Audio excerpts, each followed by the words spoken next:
20,00,000 అప్పు చేశాను ఒక 4 సంవత్సరాల క్రితం. అయితే అది తీర్చే స్థితిలో ఇప్పుడు నేనైతే లేను. అయితే మా ల్యాండ్ ఒకటి ఊర్లో ఉందన్నమాట.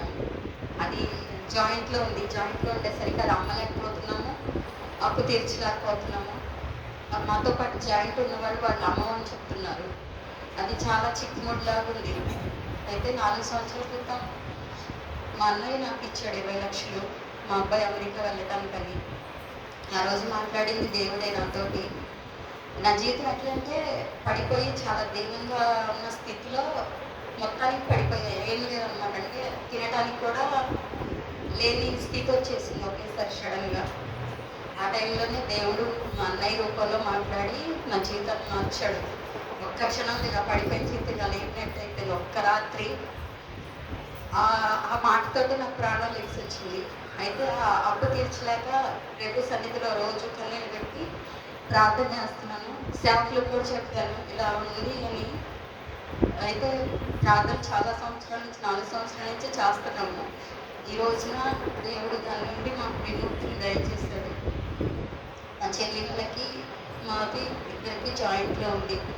ఆ స్థలం మా అన్నయ్య తన హ్యాండ్ ఓవర్ చేసుకొని మీ ఇద్దరికి ఇస్తాను డబ్బులని చెప్పాడు. 3 లక్షల లెక్క కొన్నాం మేము. మా చెల్లికైతే 4 లక్షల లెక్క ఇచ్చాడు. నాకైతే 3.5 ఇచ్చాడు అన్నయ్య. చెప్పాడు చెల్లికైతే 4 ఇచ్చాను కానీ నీకైతే 3.5 ఇస్తున్నాను అని చెప్పాడు. దేని స్తోత్రం అనుకున్నాను. అనుకున్న తర్వాత ఎందుకంటే అన్నయ్య నాకు డబ్బులు ఇచ్చాడు 20,00,000. నేనేం మాట్లాడటానికి లేదు. నాకు ఆ టైంలో సహాయం చేయడమే పెద్ద ఎక్కువ నేనున్న స్థితిలో. అయితే అన్నయ్య చేశాడు. ఆ మాటకి నేను ఏమి ఎదురు మాట్లాడలేదు. అన్నయ్య నాకు ఇంట్రెస్ట్ వద్దు, ఏమొద్దు, ఈ 4 సంవత్సరాలు నేను ఇచ్చిన 20,00,000 నేను ఇంట్రెస్ట్ తీసుకోను, నీకు 3.5 చొప్పున ఇస్తున్నాను, 50,000 కలిపే ఎక్కువ ఇస్తున్నాను నీకు అని చెప్పాడు.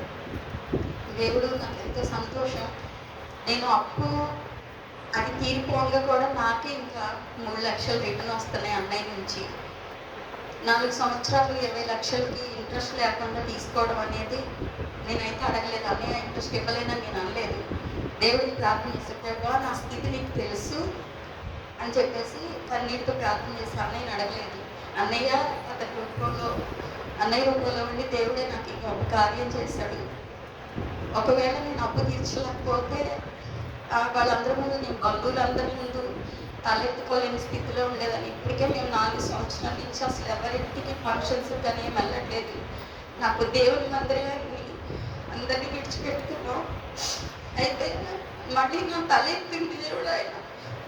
నేను ఎవరికి ₹1 అప్పు ఉండటం నాకు ఇష్టం లేదు. ఒకవేళ నేను అప్పు తీర్చలేకుండా చనిపోతే నాకు అది నిందగా ఉంటుందని చాలా బాధగా ఉండేది. ఎక్కడో ₹1 ఉంచుకోవడం నాకు ఇష్టం ఉండదు.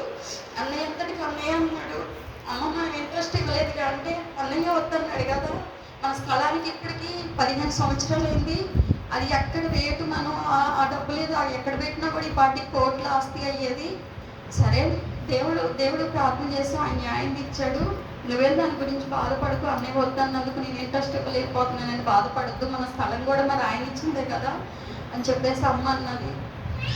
దేవుడు ఇంత ప్రతిదానిలో నాకు తోడై ఉండి నేను నోటెంపటి మాట మాట్లాడక ముందే నా హృదయం ఎరిగి మొన్న వాగ్దానంలో కూడా సిస్టర్ ప్రసన్న గారు వాగ్దానం చెప్పారు. మన హృదయంలో ఆలోచన మనం దేవుడికి చెప్పకముందే మన హృదయం దేవుడికి తెలిసి ఉంటుంది. మనం ఎదుటి వాళ్ళతో మాట్లాడక మునిపే మనం కంటే ముందు దేవుడు మాట్లాడతాడు. ఈ వాగ్దానం నాకు ఈ నెలలో నా జీవితంలో నెరవేరింది. ఈ చిన్న సాక్ష్యం దేవుడు దీవించిన ఈ అవకాశం ఇచ్చి సేవకులకి నా హృదయపూర్వక వందనాలు.